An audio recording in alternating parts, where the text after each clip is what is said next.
bishop because I have this forever and a day. Oh. It's the same kind of cup as you have, Oh, I gave you. nice. But it says bishop instead of DS, of course. So, That's all right. This is so I told the girls, I was like, I'm finally going to give it to her, I promise. Mama, can we just sit on Yes. Mama, are we supposed to sit on just one side? You can Um, sit wherever. oh, that's a good idea. If we have a smaller group, let's try to start on that side. Okay. And go from there.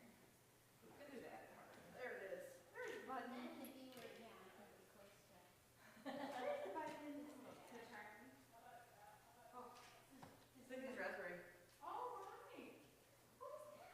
He's got one on his back too. It's just a birthmark. Oh, you know, what did you say? Thank you. We learned that lesson, huh, Mom? Okay. Oh, look at you, red-headed boy. It's going to be curly because it got sweaty. When it's wet, it's really sweaty. It's really curly. Oh, you did so weird I'm a already. tank. You are so big. Because I eat every 3 to 4 hours, 4 ounces at a time.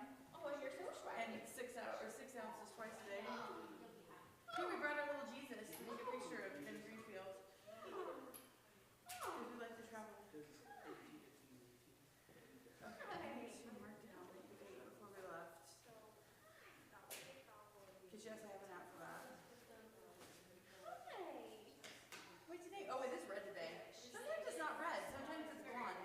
This is very red It's today. very strawberry. Yeah, he's very red We'll today. share. I promise I'll share. I promise. Oh, you guys keep a little bit. That's okay. Oh, he probably just gassy. Yeah, he doesn't. I don't know. He gets it. It's been a little while since I looked, but Good morning, he's kind of folks, and a one. welcome. We are probably like 2 or 3 minutes out from starting. We're going to start school a bit later, so just feel free to throw your screen on, say hello to everyone who's on that. And we're going to do some interaction later, so be sure to get this on the spot and talk to each other. Good morning. Oh. Hi. Here, let me help you. Let me help you. Here you go. Here you go. Oh, goodness. And then it gets, if he starts to get fussy, I'll show you. Get Well, I a think bottle. he feels gassy. Yeah. Are you gassy? Are you gonna put it on there? My favorite was we went to Atlantic to church one Sunday, and I fed him right when we got there, and so like, you know, it was about that time. It was like the prayers of the people. And so he's like, let us pray. He's in the mood to pray, and all of a sudden, or there's a prayer, and all of a sudden, Troy goes, and everyone around goes, because he knows how it works. He is, yeah. Yeah.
Test 1, 2. Test 1, 2. Can you guys online hear me? Give me a thumbs up. You can. Excellent. Is it coming through well? Sort of well? Okay. All right. Well, I think we're good to go then, that we can get started. So I've got the ability to see all of you here. And let's see. Okay, can you hear me now? Now you can't hear me. Okay. I think for those online, I'm going to keep this unmuted. Now can you hear me? I don't think the audio is coming through. So I think you're just going to hear me on my voice that's coming through this channel on the Zoom, and then you'll see the slides from there. Okay. Good morning, everyone. Welcome. Now I feel really far away from you, but I need to be closer to this over here. So, all right. So I'm Katie Dawson. I'm the assistant to the bishop, and thank you for your patience this morning as we had a few technical difficulties as we got started. We're going to be talking about vision and mission in the conference and having some small group conversations about what that means and what that looks like. So I want to start by inviting you to imagine a time far, far in the future when the Iowa Conference has achieved its most aspirational goals. So think about, a time when we have done everything that God has asked us to do. Imagine that time in the future. And think about what the world looks like.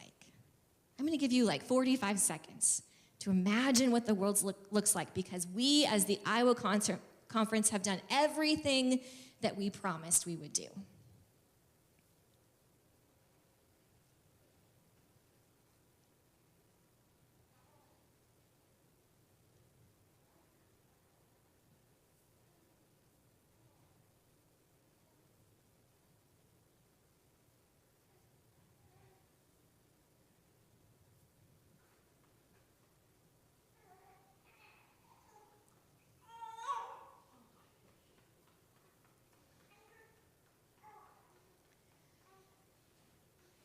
I want to share with you a scripture as you hold that in your mind.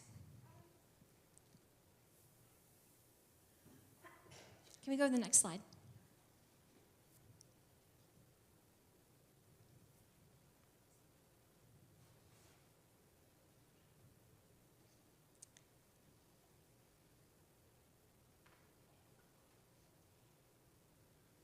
Do we have it next? Oh, there we go.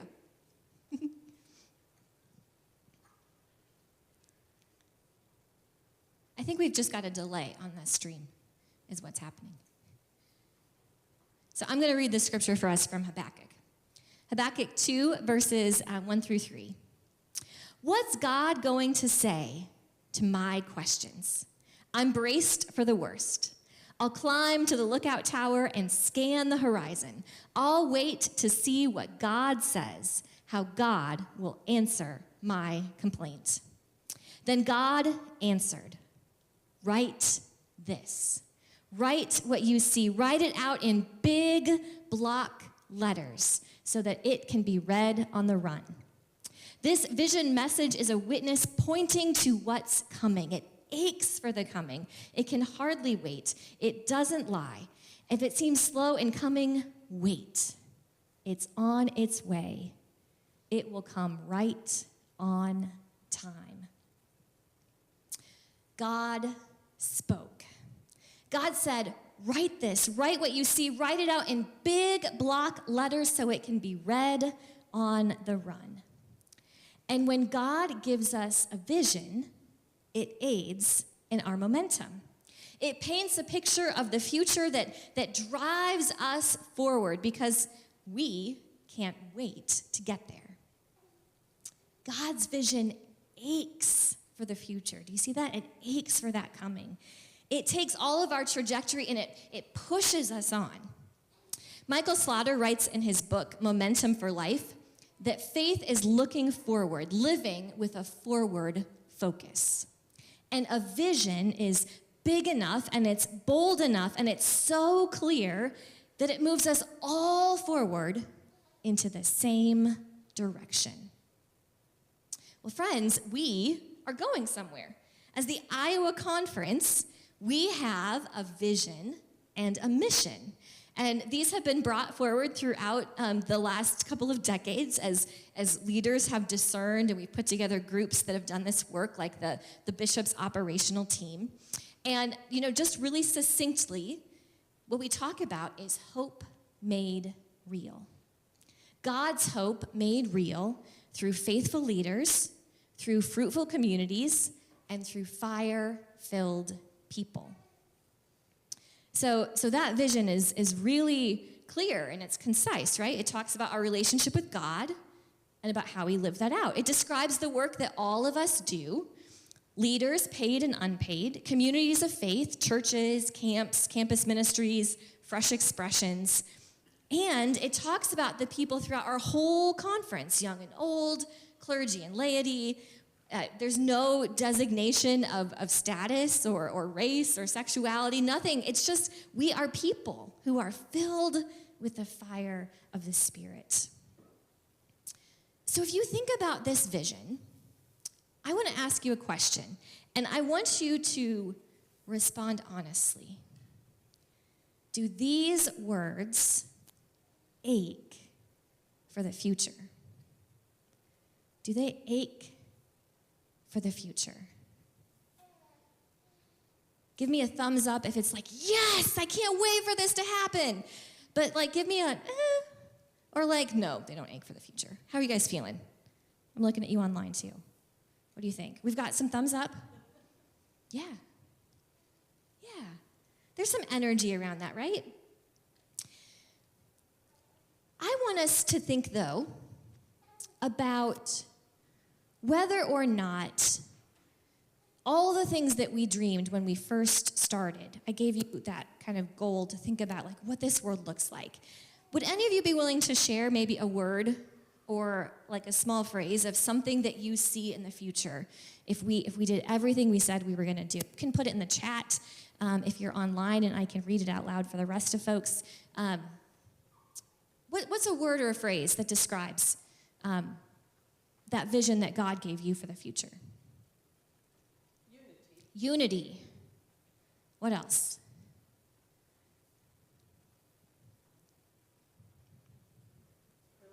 Relationship. Inclusion. Yeah. And in some ways, these are all kind of broad enough, generic enough ideas that we can fit them into that vision, right? They all kind of fit. They all make sense. But they don't necessarily hone in and define exactly what that looks like, right? So if we had 300 people in this room, there would be a whole lot of different directions that we could see as a result of that. In the fall of 2022, people from across the Iowa Conference took something called the Landscape Survey. And this was something that was, I'm seeing the ones in the comments now. Intergenerational, new creation, and healthy were the ones from the chat. Words that describe what that looked like. We took this survey, this CAT survey, as an entire conference in the fall of 2022. And it's really similar to the CAT survey. So many of our congregations have done the congregational assessment tool that describes what the church looks like. And how many of your churches have done a CAT survey? Yeah, I know some of your churches have done that. So when you get back the CAT survey, it tells you things about your energy and your satisfaction and puts them on this chart. And what we heard when we got back the survey for the CAT, for the conference, is that our energy was really low. In fact, it was 0 percentile. That means everybody had more energy than we did. It was pretty low, right? It's pretty low. And that can point to two things. It can either mean there's a lack of clarity about our purpose, or it can mean that there's a lack of willingness to put energy towards that purpose. So it can be either of those things. And one of the things we started reflecting on is that this idea that so many different visions and dreams for our future together could fit into our vision may mean there's a little bit of a lack of clarity. It doesn't mean it's a bad vision. It just means that maybe it needs some more support for us all to be working together in the same direction. We've been using this tool called Ministry Action Plans in our work. So circuits have talked about ministry action plans. You've been doing it in your churches. I know your DS, Melissa's been doing a lot of work around ministry action plans in your congregations. And if you remember, if you've worked on those forms, at the bottom you have, you have your vision at the top, but you have to add things. So at the bottom you talk about your values, you talk about your context, you add your mission. Those are kind of the foundation. I've used a tool like this previously, and we used it as a vision frame. And so there's a slide that is coming up that has like vision at the bottom and a bunch of arrows. Yeah, that's the slide. So what we have found is that if you have just a vision, that's a good starting place, and then everyone takes that starting place and runs off in whatever direction they want to from that, because they all kind of think they have their understanding of what that means, and then they go and they run and they do it. And so you're excited about how you have captured that understanding, but we can end up in a lot of different places. And so there are other things we can add in to help frame and narrow the focus, like a mission, like our core values, like the priorities that we've set. And what those things do is they kind of hold in and give some parameters, some boundaries to that, so that we end up all at least playing on the same playground and not just going off in 1,000 different directions, right? So let's talk a little bit about our mission as an Iowa conference. We have a mission. It's pretty similar to our denominational mission. It's to inspire, equip, and connect communities of faith to cultivate world-changing disciples of Jesus Christ. Now that's really similar to our denominational mission. Do you all know it? Do you know our denominational mission? Could we say it together? Our mission is to make disciples of Jesus Christ for the transformation of the world. And so we've got that transformations in there, making disciples is in there. All of that is part of who we are. Now, a mission, it tells us who's acting. So who's acting in our mission? This work of inspiring, equipping, and connecting communities of faith. Who does that work? This is a group answer. We all should, right? Yeah, it's not just the bishop and the bishop's office and me working with the bishop and your district superintendent. It's all of us doing this work. Who's being impacted by our mission? Who's being impacted by this? It should be the world, right? It should be everybody, right? So we should have this outward focus in what we're doing. And the work that we're doing is pretty specifically defined. We're inspiring people, we're equipping them, and we're connecting them. So that's a big part of our work. I am so excited when I hear stories of how we've been doing that. And I'm curious if you guys have examples of how you have been inspiring, equipping, oh, thank you, Bishop. Inspiring and equipping and connecting with one another. Is there an example you can think of how that's happened in your life or the life of the church recently? And those of you online, feel free to unmute yourself, and I think I can hold my mic up to here and we can catch you. Anyone got a story of how you have seen the inspiring, equipping, and connecting work of the church in action? Don't be shy now. Yeah. So the Panora United Methodist Church, our pastor has been guiding us into getting into small groups. And that's going excellently, I would say. And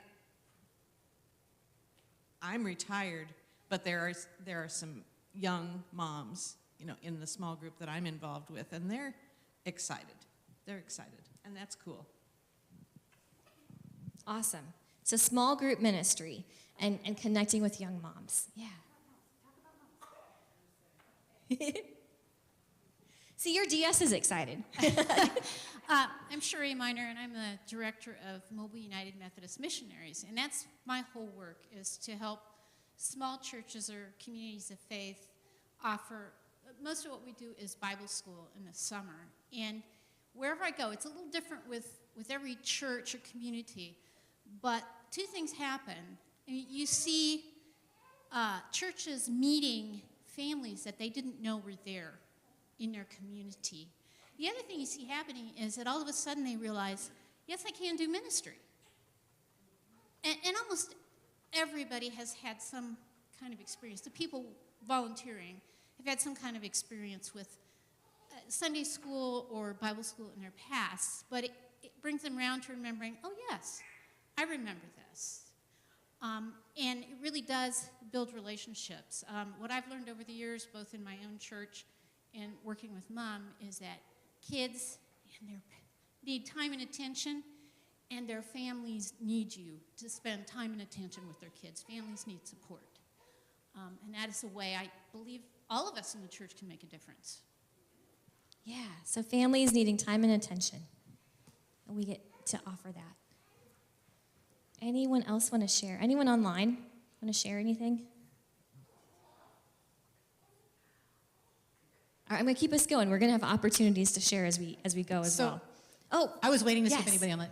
So I'm Lorinda Hoover. I'm at Mount Air Reading in Middle Fork, and a little over a year ago now, our Sunday school was really struggling. We might have 0 kids on a Sunday. We might have 3 kids on a Sunday, and they were trying to figure out what to do. And they asked me, well, what do other churches do? And I said, well, some churches do Wednesdays. Some churches work with other congregations. That's all I said, and they just took it and ran with it. And we now do an after-school program that meets at the elementary school. We have volunteers from a variety of churches, and we have almost 60 kids signed up for that this year, and we did the first year too. So, I mean, that's been, and talk about, spending time making connections. Yeah. Some of those kids have church homes, some of those kids don't have church homes. One of the really cool things, actually this last week, is we were talking about the Last Supper, and it turns out that some of the kids who are Catholic in our group were doing First Communion on Easter Sunday. So we got to talk about that connection between, those things and what was happening. Cool. That's awesome. Thanks be to God for those things, right? Like, they get you excited when you hear about them. It's the kind of stuff that we want to celebrate in our life and our work. They point to what's coming, people being included, people finding a place to connect, people finding belonging. They get us energized for the work ahead of us. They put some flesh on that vision we talked about. So our mission helps to refine our vision. God said, write this, write what you see, write it out in big block letters so it can be read on the run. And, as we start to flesh this out, God's vision aches for this future where every single one of us are engaged in work and ministry that makes God's hope real through faithful leaders who are inspiring, equipping, and connecting communities of faith so that they can be fruitful, cultivating these fire-filled, world-changing disciples of Jesus Christ. So let's talk about what it means to kind of further refine. One of the things, if you look at that vision frame, is that priorities can be something that help us further refine. And, for today, all I want to talk about with priorities is that in 2013, we set some strategic priorities as a conference. We talked about aligning our resources towards the same goal. We talked about world-transforming leaders. We talked about communities of faith that were really making a difference in new and revitalizing churches. While we didn't vote on them since then, we have also set some other priorities. We have focused on things like circuit ministry. We have focused on things like realigning those resources with districts. And we have a new structure with CCMC, where we have 2 pillars that help us focus and hone in our ministry. We've focused on stewardship. As a conference, we've also named anti-racism as a priority. Will we need to shift these priorities in the future?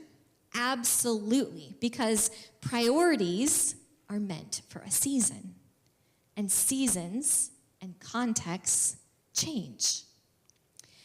But what doesn't change are our core values, the values that define who we are.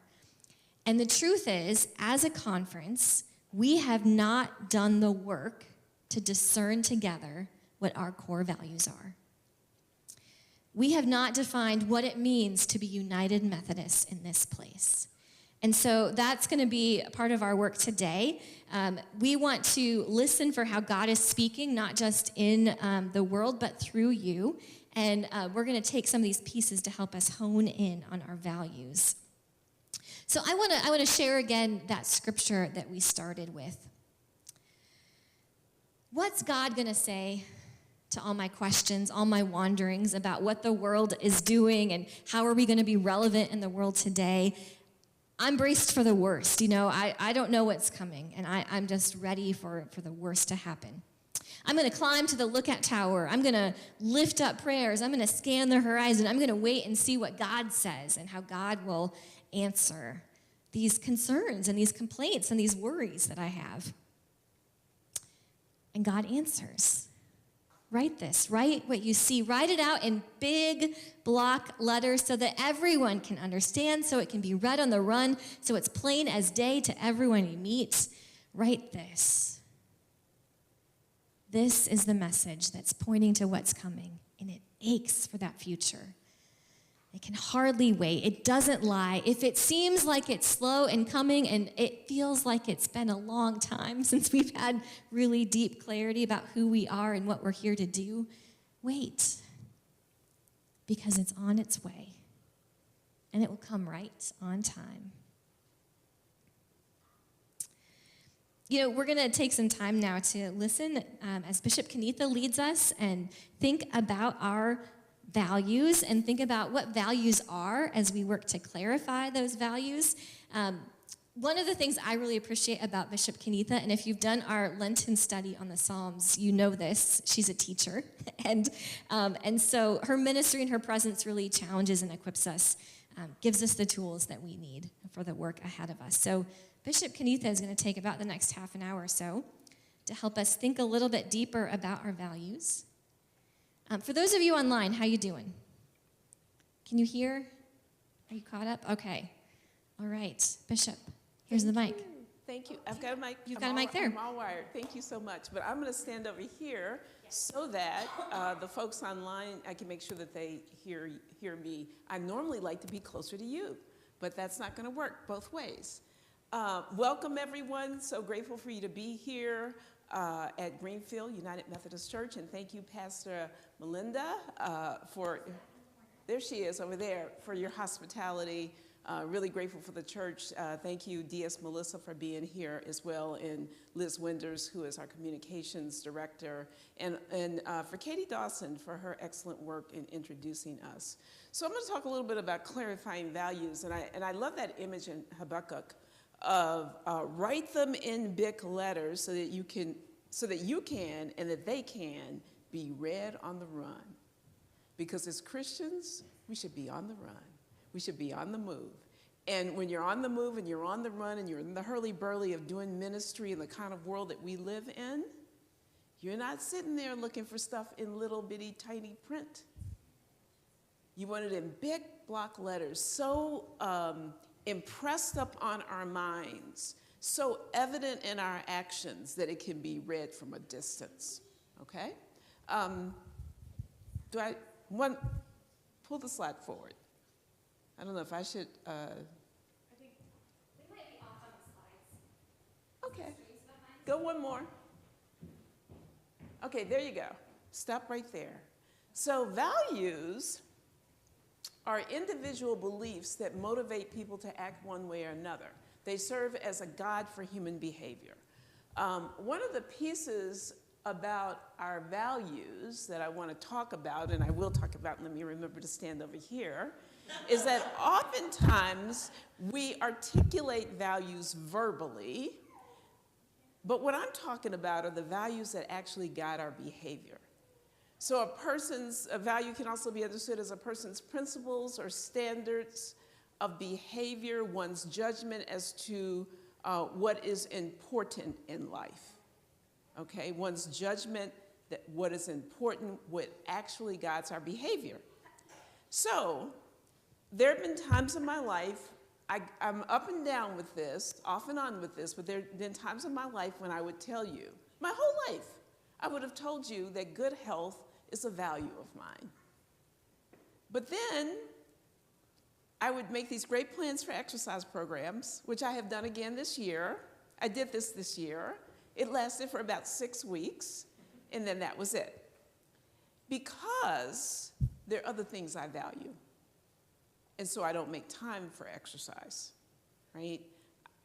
I value getting sleep. I value getting as much of my work done as possible. I can be very work-focused and task-focused.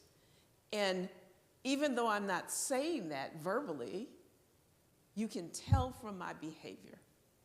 I've been told once by someone, you can tell a person's values 2 ways. Watch their behavior and watch how they spend their money. And that's a good indication. Next slide. It's going to take us a little minute. Okay, so for instance, one of our Christian values is to love. We get this from our greatest commandments. You shall love the Lord your God with all your soul, mind, soul, and heart, and you shall love your neighbor as yourself. That is a value that is articulated in Scripture. But does it guide our behavior? All the time. Next slide. So if love is truly a value, then love motivates our actions. Love guides our behavior. Love becomes the standard by which we live. It is the touchstone. We judge that loving God and our neighbor as self is what is most important in our lives and in our witness, right? But if that were true,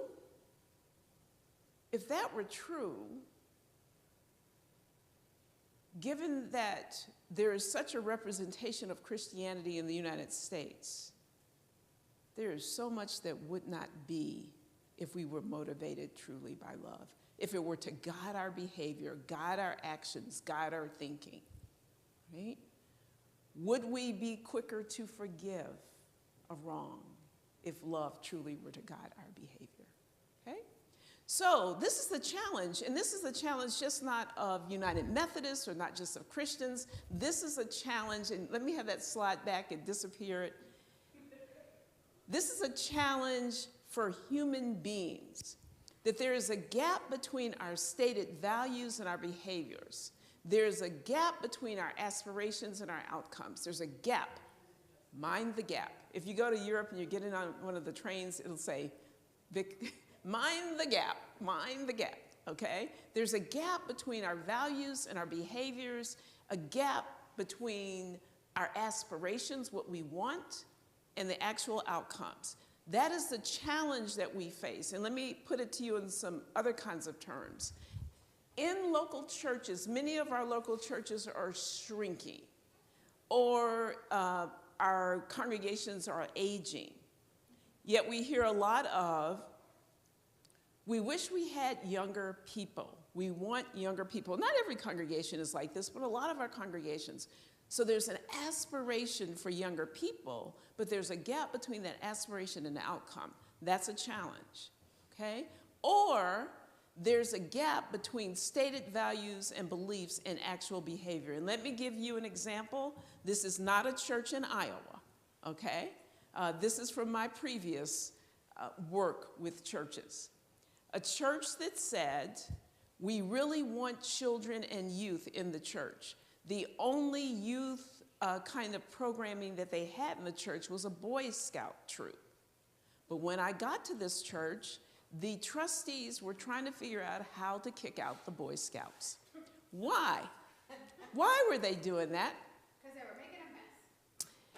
The Boy Scouts had gone down into the fellowship hall, and they had flipped over one of the long tables, and they had begun to play soccer and use that table as a goal. So, you know, that's what they were doing. And now we're trying to get rid of the Boy Scouts. There's a value, or a stated value, of we want young people in ministry, but the behavior was different, and the behavior revealed a value. Okay? So when there's a gap between our values and our behaviors actually reveal a value. What do you think is the value? Yes? I'm sorry to interrupt, but it's bothering me, and I think it's a radical idea, but could we all get up and move over there to help you and the people online? What a wonderful and radical idea. This is United Methodist values sitting as far away from the front row as possible. Thank you. That was called leadership right there. Thank you. You have helped to realign us, literally. Thank you, thank you, thank you.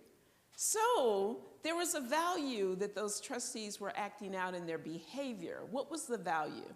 What was it that they were actually valuing, even though they said we value having young people in our church? Well, their tables. Right. They wanted to not have any mess. They valued order. Now, this is my little thing to tell you about the United Methodist Church. This is the whole church, as this is true. Despite everything we say, one of our highest values in terms of our behavior is stability. We value stability. So those Boy Scouts sort of messed with the stability. Let me have the next slide. And I want to make sure that I'm checking the chat too here. Do you remember the Apostle Paul saying this? This is the humanness of this, and it's biblical. Go look. I do not understand my own actions, for I do not do what I want, but I do the very thing I hate. I do the very thing that I said I wasn't going to do. You know, if you've ever been a smoker, I'm not going to have another one, and then I pick up another one, right? I do the things that I don't want to do. Why do I do that? And then Paul goes on a whole theological, rumination about that. We're not going to get into that, but he's touching on a very human experience. Next slide, please. So, the source of our challenge is that there are usually some operative values, and I use the word operative because they're the values that really drive how we operate, okay? They really are driving our behavior. And they're competing values sometimes. So that situation with the Boy Scouts, it's not like a lack of values. There's some competing values. There's the value of we want youth, but we also want absolute order. We want children, but we do not want fingerprints on the glass. Okay, you get those? These are competing values. Sometimes there are factional values. Are there factions in the church? No. I'm sorry, I'm in the wrong place. No. Sometimes you'll have different factions in the church who will have different values, and those values are competing. Or there are competing commitments or loyalties, right? I am loyal to a particular group or this group. So all of these things create conflicts in values. So next slide. So this is from the book of Mark, and this was Peter's challenge. He began to teach them that the Son of Man must suffer and that he must be killed, and after 3 days, rise again. We're in the middle of Lent, actually going into Palm Sunday. And Peter took him aside and began to rebuke him. But when Jesus turned and looked at his disciples, he rebuked Peter. "Get behind me, Satan," he said. "You do not have in mind the things of God, but the things of men." Jesus had a certain set of values. Peter had a certain set of values. What's the difference? What were Jesus' values from this scene? He was following God's will, right? He didn't want to be tortured on the cross. He fell to his knees in the Garden of Gethsemane. He's crying, "If you could take this cup from me, but thy will, not mine be done." Being obedient to God, sacrifice was a value. What were Peter's values? This can't happen to you, Lord. Man of himself, of what he wants. Yeah, what he wants. What else? Save the life of Jesus. Yeah. He loved Jesus, right? Survival. Jesus was going to be their answer, okay? They were being oppressed by the Roman Empire. Jesus was going to, I don't think literally come in on a white horse because there weren't lots of horses. But he was going to come in, in some of the disciples' minds, he was going to come in and conquer all of those folks who were oppressing him, and he was going to be the King Jesus. What's this? What? Die on a cross? Are you kidding me? And then what? Especially if, we know the story, right? We know the end of the book. Peter didn't know the end of the book, right? So competing values, these are competing values. So we make progress, and this is a quote from someone who does a lot of work on leadership. We make progress, this is a quote, not to make progress, not only must invention and action change circumstances to align reality with values, but the values themselves may also have to change. Leadership will consist not of answers and assured visions, but of taking action to clarify values. Leave that slide up for a moment so people can take that in, because that says a lot. To make progress on the challenges that we face, not only must invention and action change circumstances to align reality with values. Let me stop right there. There is a reality that we hold in our heads that is no longer real. And I'm going to say that in general for the church in general. And the reality that we hold in our heads that is no longer real is the reality of 1968, which was the last time that the church was actually growing. Our church has been shrinking since 1968, sometimes quickly and sometimes slowly. That's what's been happening since 1968. In our heads, now there are lots of reasons for that, right? There used to be blue laws, used to be on Sunday, the only thing that you did was go to church. There were no youth sports. There was no shopping malls were open. That's what everyone did. When someone moved to a new town, they did two things. They joined a fraternal order of some sort, and they joined a church. This was just like part of the culture, okay? And all of that has changed. So we hold a reality that is different from the reality in which we live in. And we have this aspiration to go back to the past. But we've got to figure out how to do ministry into the future. So not only must invention and action change circumstances to align reality with values, some of our circumstances are changing and are going to have to change, but the values themselves may also have to change. What happens with Peter in the story? Between "get behind me, Satan," to "you are the rock upon which I will build my church." What happens to Peter in that story? He denies Christ 3 times, but eventually he changes, doesn't he? And his values change. Peter himself would be martyred. So for someone to stand in front of Jesus and say, "Oh no, this can't happen to you because you're going to be our white horse that's going to come in and save us," to someone who eventually, the church is built up on the rock of Peter, and Peter himself ends up being martyred. His values change. You see that? Paul, because we just talked about Paul. My God, why do I do the things that I want to do, and the very things I want to do I don't do? Paul. Well, before that, he was Saul, and he was actually persecuting Jews, and his values had to do with a particular reading of his scriptures and a particular understanding of his traditions that did not allow for this new Christian idea that sounded so crazy. Paul highly valued the faith.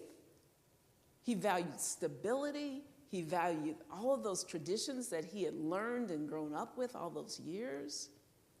And these, crazy Christians were messing stuff up. I mean, they were doing way more than turning a table over. right? So he had a set of values that were very strong. In his context, maybe they weren't even, you can't say that they were necessarily wrong. They were just, they didn't align with what this new thing the Spirit was doing, right? And you even see Paul, you know, that image of him being blinded, and then the scales fall from his eyes, and suddenly he becomes Paul, and he sees, oh my God, I have been persecuting the Messiah, the one that we've really been waiting for, and here he is. Oh my goodness. His values change. So next, and I'm going to make sure that I'm seeing the chat here. Okay. Okay, that's all just some technical things. Next slide. Oh, let me get rid of that. So all of you are in leadership. Leadership is not just someone with a title like bishop. All of you are in leadership. Our young people back there who are in our confirmation class and that came to the conference center and shared with us in worship, you're all in leadership. So what leadership is called to do is to clarify values, to surface the operative and the factional values. It's not a bad thing to look at the actual values that drive our behavior. That should not be a shaming thing, right? I mean, I have competing values around self-care. And one of them is a lot of times that because the way my mornings work, I don't exercise in the morning, and if I exercise at night, I don't sleep. I can't sleep. So those are not bad, you know, wanting to get rest and wanting to exercise are not bad values. I haven't figured it totally out yet. So it's okay to surface those operative values or to surface those factional values. We also have to then surface conflicts in values. It's okay. We've got to be able to have the kind of conversations with each other where we say, you know what? I realize, and we might not even use these terms, but I realize how much stability means to us. How about this? I realize how much tradition means to us. I realize how shaky everything seems right now. I realize how much comfort we all get from things being a certain way. Let me give you another example. You go into, and I'm going to say this to our pastors, any pastor who's listening. You go into the church and you say there should be screens up and we need to get rid of those hymnals and we need to change worship and et cetera, et cetera, et cetera. And then you start getting pushback from people about taking the hymnals out of the pews. That seems like such a minor thing, right? We're going to put all the songs up on the screen. Let's take the hymnals out of the pews. And then we get pushback, especially from some of our older members. I gained understanding the day I sat down in a pew all by myself in an empty sanctuary where I was pastoring, and I sat there with those darn hymnals, and I just opened them up and read the front of them. Dedicated to grandparents, great-grandparents' names were in some of those hymnals.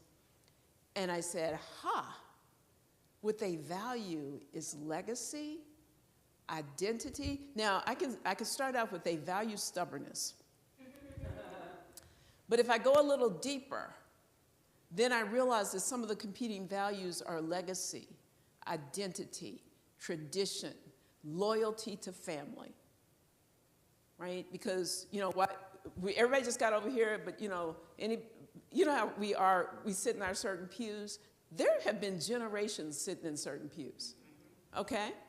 So surfacing those conflicts is important, and we can do it in ways that are sensitive. And then, this is the piece. We've got to elevate needs rather than just meeting them. And folks, I could go on and on. We do not just, as leaders in the church, as Christian leaders, we cannot just meet people's needs. Now, it's important in some ways, and certainly like need for food, need for housing, yes. But when it comes to, I need everything in my church to stay the same, And then if the leadership of the church plays to that value, and the point becomes to meet everyone's needs, because guess what? It keeps everything calm, it keeps from rocking the boat, and it plays right into our great value that we have for stability. But what we have to do is to elevate needs. Let me give you a stark example. And I'll give this example to you because Heifetz is Jewish. He's a physician. Ron Heifetz, he writes lots of books on leadership, and that was who that quote came from. He gave the example of the Holocaust and Hitler. And he said, with the German people at the time, they had experienced a great hit on their identity because of World War I, all the things that were happening historically. They felt defeated. Hitler discerned that his people needed to be lifted up. Do you just meet that need the way he met it? Or do you actually elevate their needs? Now, I would say that the whole point of Christian discipleship is to elevate our needs to the love of God and neighbor. If my need is always to feel comfortable, to be, whatever, forgiveness, for instance. Great need to feel right. I have a great need to feel right and to feel righteous. If I did that and I lived by that need all the time, and everybody who interacted with me only sought to meet my need to feel right, I would never do the work of forgiveness. I would never do the work of reconciliation. If I do the work of forgiveness and reconciliation, it is because through my Christian faith, my needs have been elevated. So that now my need to be obedient to what I discern God is calling me to becomes higher than my need to be right, my need to be righteous, my need to get you because you did this or whatever. So this sometimes involves transforming values and identifying the defining values at the heart of our DNA, which is really what we're about in this piece that we're doing on values. We're trying to identify the values that are the core of who we are and who we are called to be as Christians and as United Methodists. This has to do with identity. Who are we? When I came here as your bishop, first thing I said was we're going to work on remembering who we are so that we could define, because we're in a transition time. We have lost churches, right? We have been through this period of disaffiliation. But what are the pieces why are we here? What is it about us that defines us? What makes us a body? So we talk about grace. Because I grew up Baptist. I went to a Presbyterian seminary. I did ministry in an AME church and landed Methodist, okay? And as a course of all my journeys, and did part of this stuff while I was in seminary, I really aced that part of the Board of Ordained Ministry interviews when they asked you to differentiate between the different denominations and belief systems, because I had done that work as part of my discernment. I knew that I was no longer Baptist, and I knew why. I knew that I was not Presbyterian, and I knew why. And I knew that I was Methodist, and I knew why. Okay? And if you want we can have more of a conversation later about why I'm not Baptist. And that's nothing about Baptist, nothing about Presbyterian. These are our siblings, our brothers and our sisters. But I'm just not that person. I am a person who has both feet in the idea of a theology of grace. Both feet. So next slide.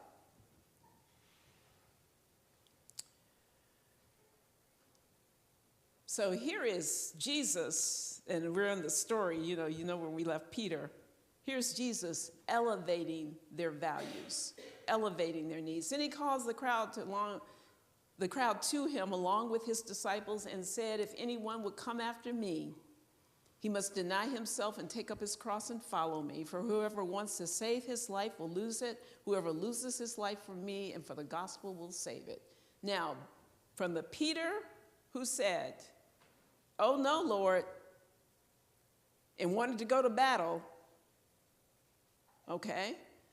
To the disciples that Jesus is speaking to here, how is Jesus elevating their values and their needs? How's he elevating them from these values from where they were to where they're going to be?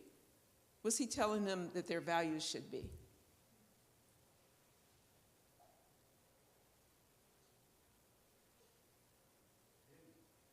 Say it? Him? Him? Yep. Anybody else? Sacrifice. That's a big one. I heard you back there. Well, and I think, when you deny yourself, you're really denying your preferences. You're denying, the way that you yourself might want to go, right? And so you're following Jesus all the way, even if that means it's going to cause betrayal, that's going to cause suffering, that might even cause death of yourself or the things that you love or the way that you like it. Right. And for the most part, in our context, we've never faced the kind of stakes that the disciples had to face to follow Jesus, for the most part in our context, right? There's a paragraph in the discipline that's paragraph 212, I think, where it suggests that that the local church, it talks about ministry in transitional communities. And it says local churches in transitional communities should design their ministries and their worship and everything they do according to the people who are outside the church, to the demographics that are outside the church. Think about that. Isn't that a flip? Complete flip, right? What we do is we design everything, not everything, I'm exaggerating, but we certainly design our worship for the people inside the church and then want people outside to come. Okay? Or if we want youth, we design worship for older adults. We want youth to come. Just think about completely flipping that. Okay, next slide. So, this exercise and the things that will happen after are going to do several things. They're going to clarify values, and this will involve claiming our core defining values that are in direct conflict with other operative and factional values within our church. So this is going to be a longer conversation. We've got to claim the values that make us us first. We've got to start there. We've got to have a baseline. What makes us us? What is that part of our DNA that we need to keep? So people talk about innovation, and they talk about it as if you throw away everything and you go create something new. That is never how it works.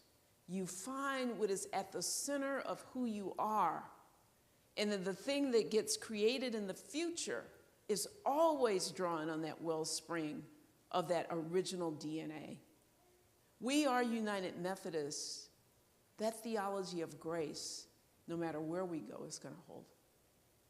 That whole kind of sense of social holiness and personal holiness.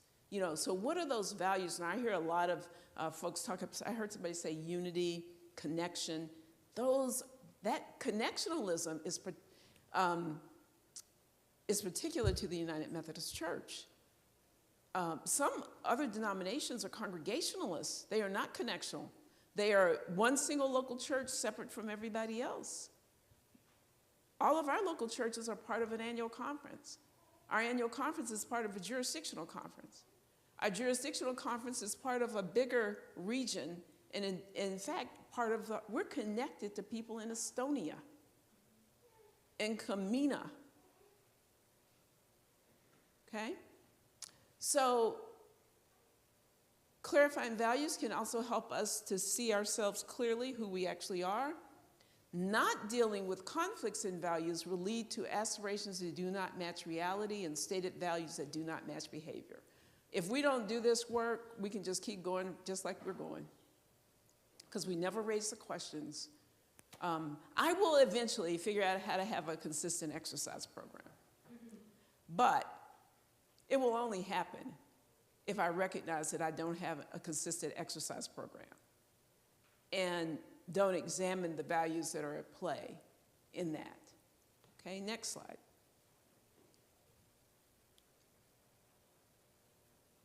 neither providing a map for the future that disregards value conflicts, nor providing an easy way out that neglects the facts will suffice for leadership. So we're not going to gloss over this. We're not going to stick our head, we're not going to put our fingers in our ears and go, la, la, la, la, la, right? Because otherwise we just stay stuck. Next slide. So this is just a look, and we're going to get into some exercise. In fact, I don't think this is going to be our last slide, even if I have more. But just to look at our mission and our vision statements, and Katie has already taken you through those, but our vision, God's hope for the world made real through faithful leaders, fruitful communities, and far-field people.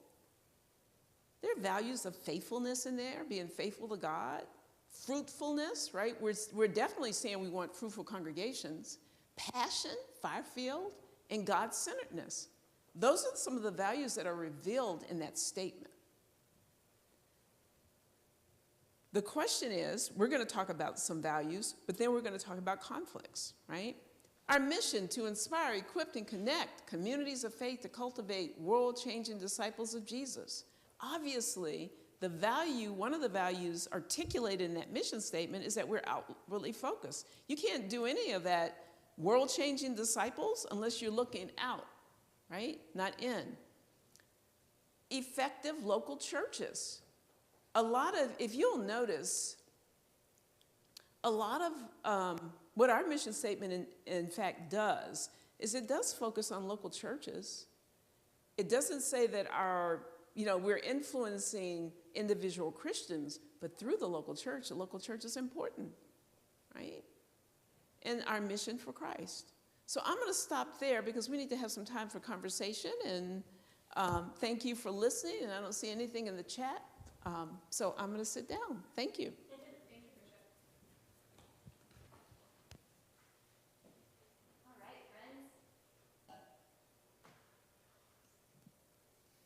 So we are going to do some work together. And as Bishop Kennetha talked about our core values, one of the things that we also have are our sources of those values. So our scripture is a source of our values. And Bishop Kennetha's pointed to a lot of scriptures, like love comes from scripture, and all these different values come from that. It comes from our traditions, the traditions that we have that have grounded us. Our values come from our rational thought processes. Anyone see where I'm going with this? Wesleyan quadrilateral, our scripture, tradition, reason, and our experience. Our experience also is where that comes. And so we're going to do an exercise together that will allow us to think about our experiences. And so I want to invite you to think for a minute about the very best experience you have ever had as part of the Iowa Conference.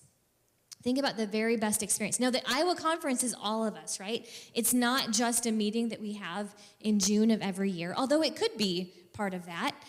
Our conference is all the things we do as church. It could be something that happened at a district event. It could be something that happened in your local church, something that really was like the best experience of what it means for us to be the Iowa Conference. So take about 45 seconds to a minute. Think for yourself about what that thing is. A time you felt particularly alive, involved, engaged, like you belonged.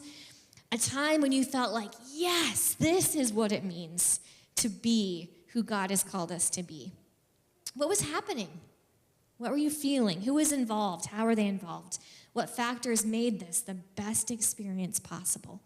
Take some time and think about that for yourself.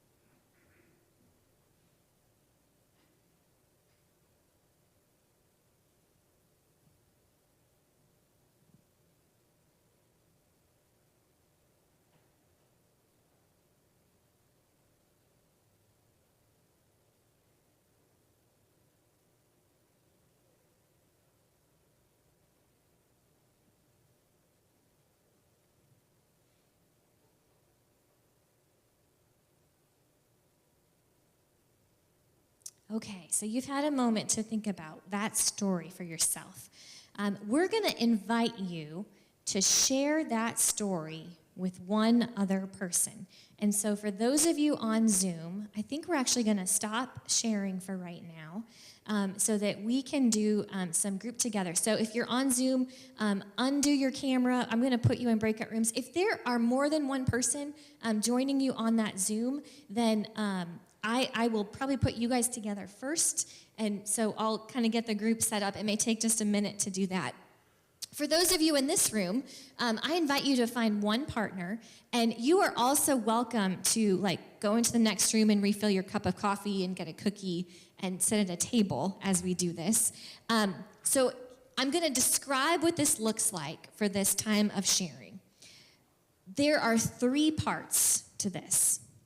First, one partner will share their story, and you've got 3 minutes to do so. 3 minutes to share your story with someone else. The other person is going to listen for those 3 minutes. You can ask some clarifying questions if you want.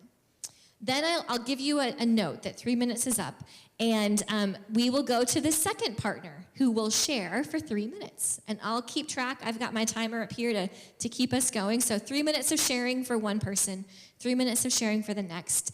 And then the 2 of you will have 5 minutes together. And what I want you to do first is to brainstorm all the values that you heard operating in that story. So what are the values that led your behavior? What are the values that you hear from Scripture? What are the values from our tradition? What are all the values? Brainstorm, kind of make a list of them together. And by the end of the 5 minutes, I want you guys to pick 3 of those values you named from both of your stories that you think are just essential, defining values for who we are as Iowa United Methodists. And so take that list, pare it down to 3, and then we'll come back together for the next part. Any questions about that process? I encourage you to talk with someone that you did not come with today. I think the baby can be part of a conversation. So we're gonna pair up together. As you guys here in the room are doing that, I'm gonna get our breakout room set up. And so I think I can see all of you now. So I encourage you to put your camera on so that you can see the person that you're in a group with. And that will also help me to know if any of you are not actually present with us, because I don't want you to get sent into a room where there's no one there. And I will get you guys set up into breakout rooms. I'm going to assign you.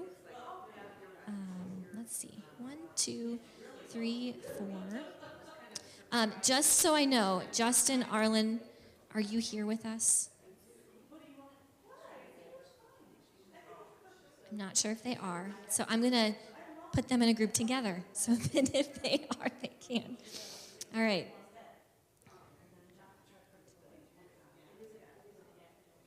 All right. Give me just a minute. I'm going to assign you guys together. And this should pop up then for you to be able to join a room. Give me just a moment. You're going to want to unmute yourself so that you can do so. And then, let's see, who's the last pair I don't have assigned yet?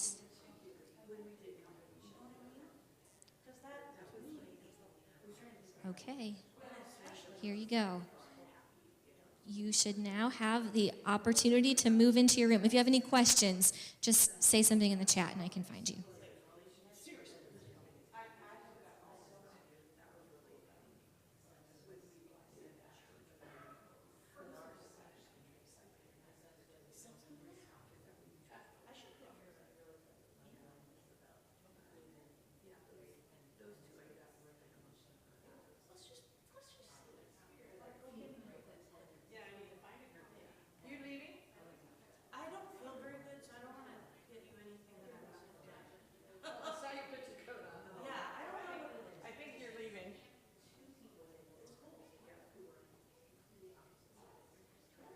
Justin. I think you might be the odd person out, so I'm going to actually put you in a group of 3. All right.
Okay, we're all going to gather back together. Our Zoom rooms are just about to come back in.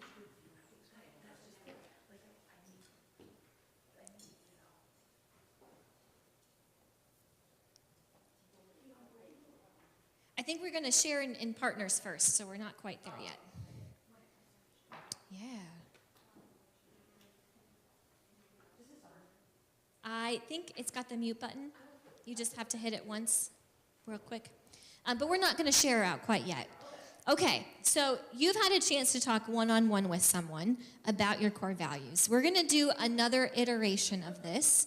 And so you and your partner have 3 values that you have come up with that are defining for who we are. What we're going to invite you to do now is that you and your partner will join with another partner, and we're going to expand that conversation. What I want to invite you to do is so now there'll be a group of 4 or 5 of you, and you'll have a chance to maybe give some very brief story highlights of what you talked about, and each pair will share their 3 values. So you'll have, we're actually going to do this in 5 minutes. So in 5 minutes, all 4 or 5 of the group, just kind of a very, very brief synopsis and share what the 3 values are. So you have 6 to choose from, 6 values that you brought together, a brief synopsis of the story, and then as a group, all 4 or 5 of you are going to spend some time talking about, okay, from these values that we've named, what are the 3 that we want to carry forward? So you may have 6 that you bring to that conversation. Maybe you say, these are exactly the same things. You might also say, ooh, this is interesting and that's interesting. What if we put them together and came up with this new word that's a better defining value based on? So you'll have some time to think about that. So you'll have 5 minutes to share, 5 minutes to discern what are the 3 values that together your larger group now wants to bring forward. And in the process of that, I want you to also pick one person in the group who will share out when we do some reporting. So those of you who are here physically in the space, take you and your pair and find another pair so that we can do some sharing. And I want to challenge a pair that might have been in the room out there to partner with a group that might have been in here, just so we continue to mix this up. Those of you online, I'm going to open the rooms again, but I'm going to pair your rooms together so that you are in a new space. And I think I can do this before I open the room, and so you will go into a new spot. There we go. I'm going to open the rooms. So we're going to start. You have 5 minutes for the whole group to share what you heard in the first conversation, what your 3 values were. Any questions? Okay.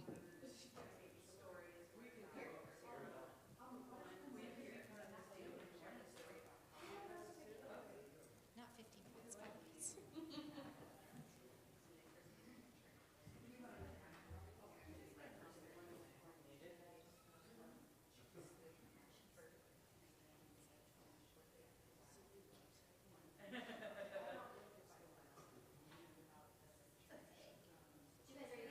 We did.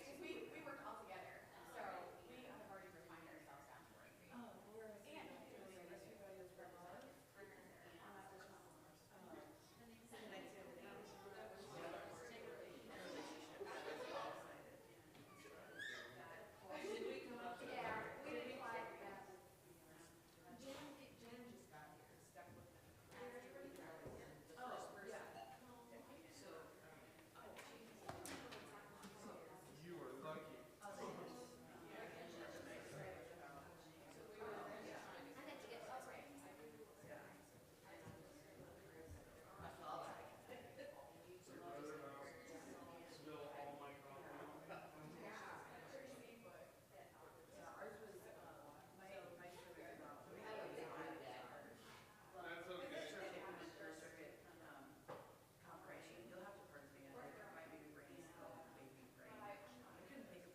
Okay.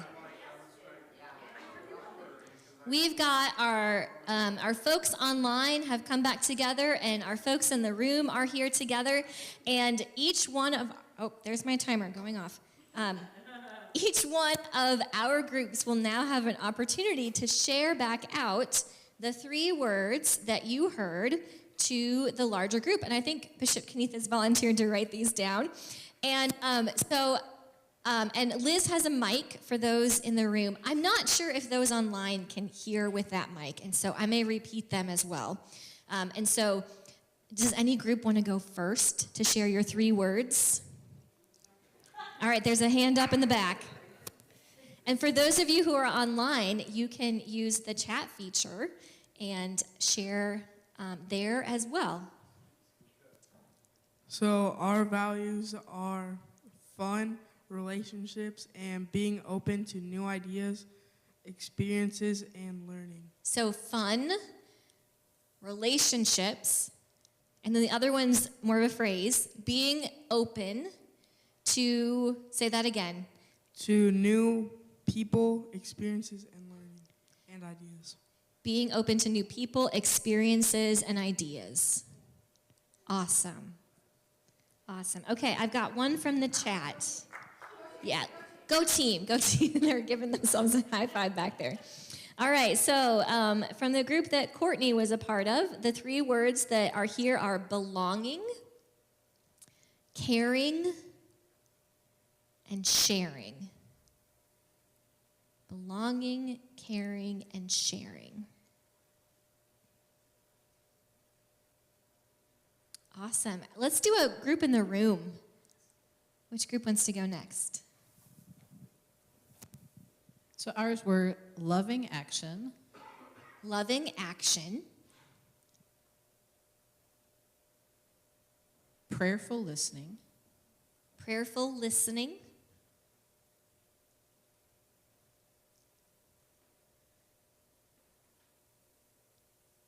and transforming lives.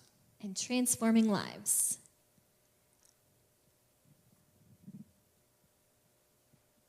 Awesome. Our second group from online, I've got theirs as well. And this was the group that Heidi was in. And she puts relationships / building connections across generations. You guys have the same, yeah, something really similar. Mm-hmm.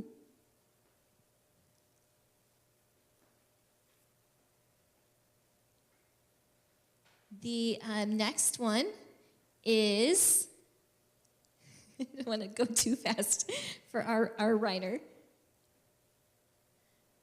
Serving others and one another.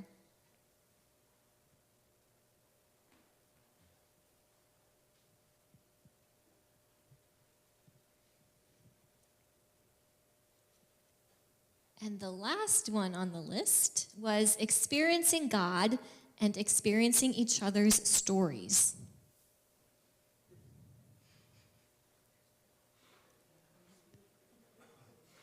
See, some of them we've got one word, and some of them we've got a little phrase, right? So there's some unpacking to do with some of these. And there are no wrong answers. Okay, let's see. Do we have one other group in the room that needs to share out? All right. This is Cherie's group. Well, I guess. 3 words: relationship, Relationship, connection, connection, love. and love. Awesome. I think those are all our groups. We had 2 online. We had 3 in the room.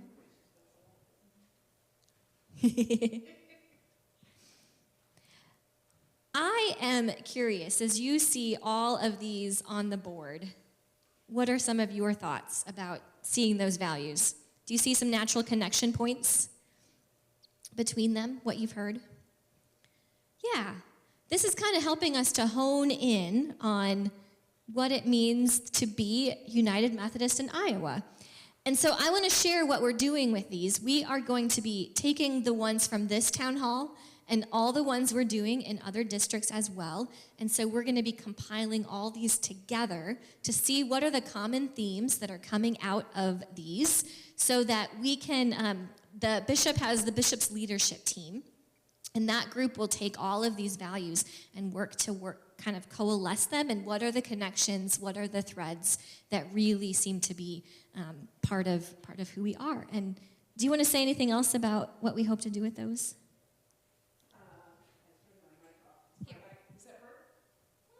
Get back on. There he goes. There it goes. There I am. Yeah. No. Okay. Excellent. I did it. You guys have been immensely helpful with this. I also deeply appreciate that we have some young voices part of this conversation. And do you see how that adds a little bit of a different flair to the values that we lift up? No one else had fun. That's right. And I think when you guys had fun, I saw others who were like, yeah, we want to have fun, right? Like, yeah, that's important. We have about 15 minutes left, and what we also wanted to do was have some time to just ask questions while Bishop Kennetha is here, while your district superintendent is here. If you have questions or thoughts that you want to share or ask, this is an opportunity to do so. And we want to invite you to, as you feel led, you can put a question in the chat, and I'll share it with the bishop, or if someone in the room has a question. We want to give some time for it to be your floor, too, to ask and be curious. Anyone have any questions?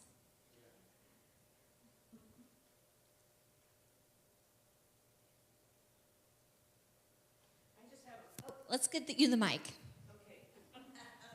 I don't have a question. I just wanted to share that my fitness program improved after I retired.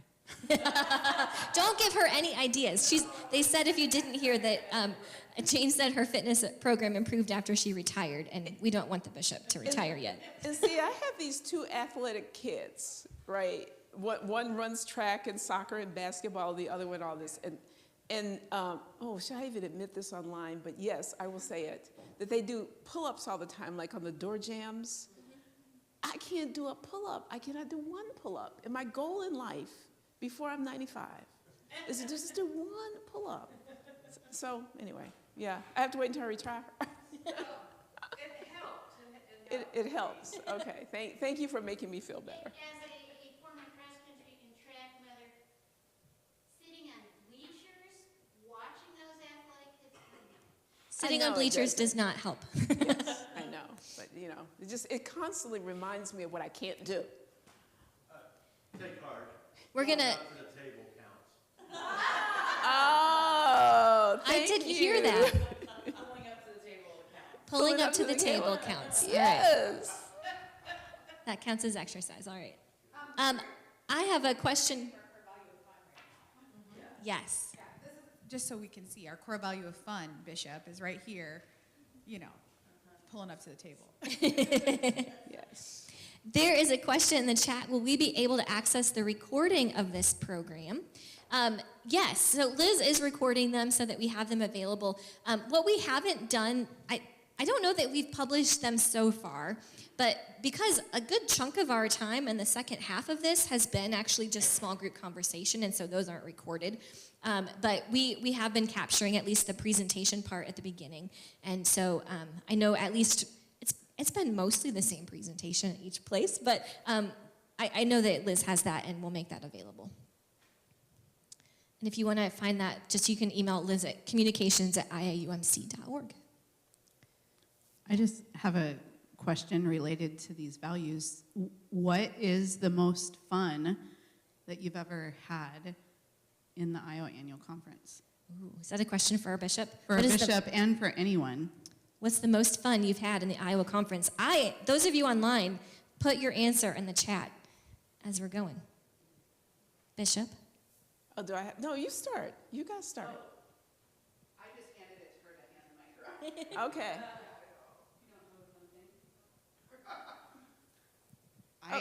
So one thing that was really fun was last year, actually, at the annual conference in Des Moines, when your boys drug you out as a hockey player. That was really fun. But I think probably the most fun I had here was last year we did the Holy Humor Sunday, the Sunday after Easter, and so I'm really looking forward to that again with all the jokes at church, all worship service long. Is that being recorded? Yeah, good. So I'll just say that one of for me, it was annual conference and my whole hockey thing and getting my sons to drag me out onto the floor, though I tried to get 2 of our district superintendents to do it. District Superintendent Ron Carlson and Doug Coates, and neither one, they were just like shell-shocked, like, you want us to do what? And I'm like, I want you to drag me out the front. They were like, no. So, yeah, that was a lot of fun.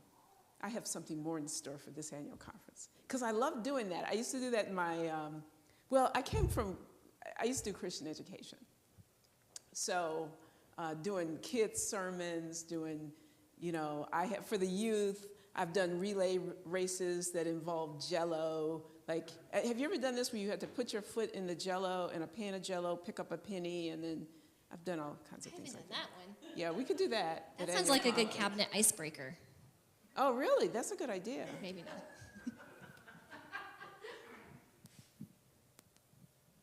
So my name's Sam Schwartz, and I'm a member here at Greenfield United Methodist, and I'm the dad to these 3. And this last year, I and Jimmy Schultz here have been helping Pastor Melinda with them and their peers through confirmation class. And the boys got to meet the bishop here earlier this week, but back in the fall, Jimmy and we all went to Camp Wesley Woods for a weekend, and that was a pretty fun time, actually, with the kids and learning about what it means to be a Methodist and a Christian.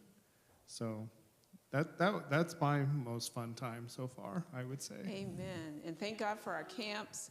And let us not, as we have this aspiration for especially younger people in our churches, that for all people coming to our churches, a little levity, a little fun, humor, we've got to, I think that's really important. We can talk about all this heavy stuff, but we got to have fun. Church's got to be fun. Cookies could go on that list. That is actually something in all of the ones that we have done. We think we've ever put food up as a core defining value of what it means to be United Methodist in Iowa. But it might be connected with relationship. I think that's true. And music, yeah. Yeah. That's true, but let me just say that these are also strategies to get at our values. So when we talk about fun and relationship, cookies are important, but let's put music up there too. Because we are a singing people. That is something we definitely value. Yeah. We are a singing people. Oh, we had a Wesley hymn a couple weeks ago that nobody knew, and they even had to change the... Can you use the mic so that... Hopefully they can at least partly hear We had a Wesley hymn in our service a couple weeks ago that nobody knew, and the musicians refused to play it. And so we had to put it to a different tune, a tune that we knew, so that we could enjoy it. Yeah. Bless Wesley's heart. Bless Wesley. All of Wesley's hymns were originally written to bar tunes anyways, and so to use them in a new hymn we know is not that. It's in the spirit. It's in the spirit. I was going to say the Methodist hymnal has a section in the back, if you understand that, the hymn tunes. And there are several pieces in the hymn book that have the same tune, but there might be 3 different wordings of it. That's right. And I was going to mention, too, music's been my whole thing through church, especially in my life. I'm not a music teacher as far as having studied and got a degree in it, but been the organist and pianist for many, many years. And some of you know me that way. I was going to mention, our pastor keeps things fun. And we have also done, I think the last 3 Octobers, she does spooky stories from the Bible. And so I've been asked to come up with music for when the kids come up for their message that sounds like that, or at other times in the service. So I'm playing real non-traditional kind of stuff at that point, like Phantom of the Opera. Yes, I can imagine. And so that makes our service fun, especially that Sunday. So that's just one example for us. That's a great one. That is a I did have in the chat, someone said that they did talk about potlucks in their group. So food was talked about in the midst of all these things. My fun was also at Halloween. We've had lots of fun, but the one we judge how fun it was is how often we talk about it. And in my family, we still talk about the Oktoberfest that we did at Grant when we had a blow up the size of the church there. And we had no idea how many kids were going to be there. And we started, and no one showed up. And then all of a sudden, it was like 14 clown cars came driving through. And I have no idea how they got 20 kids in a car. But kids just started piling out of these cars. And we're like, well, how many kids did we have? And so then we're like, well, let's count the hot dogs we served.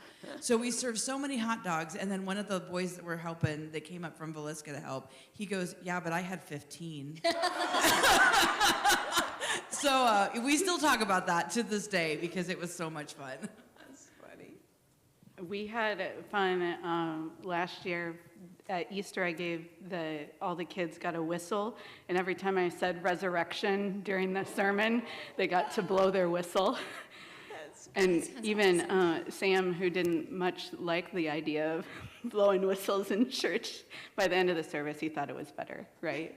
But if you talk about things that you keep talking about, sometimes the fun things are unexpected and don't seem fun at the time. And that was my first Christmas Eve here, post-COVID, and the bat flew in and flew through the sanctuary during service. That was, we think about that a lot and laugh at that fun. I said, open that door and let the bat go tell the gospel. That's right. Out there. Go therefore. Right? Matthew 28, go therefore right now, please. Awesome. Great question. Well, friends, if we don't have any other questions, we are coming to the end of our time. And Bishop, I wonder if you could pray for us all as we close. I will pray. And we are on the cusp of Holy Week. Tomorrow is Palm Sunday.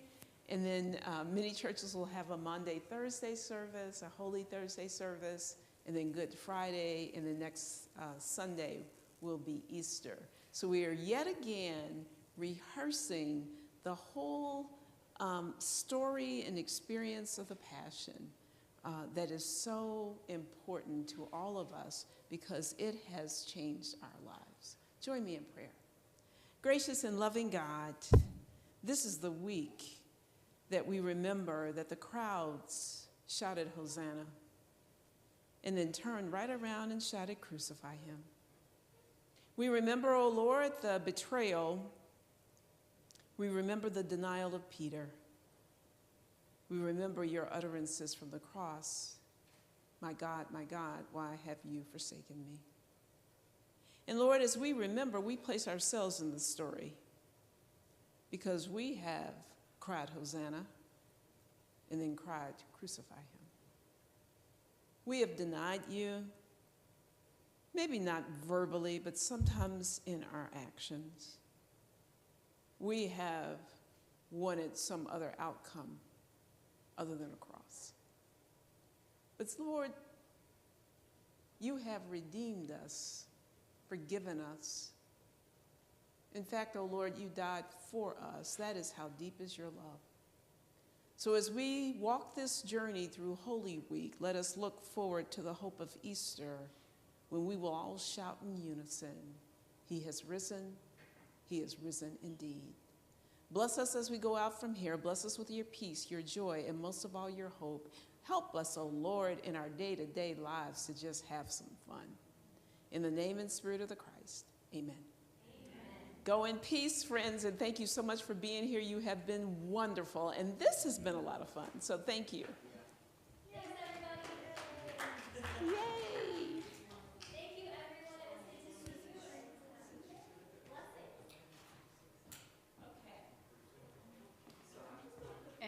please take cookies. Take cookies with you. Yeah.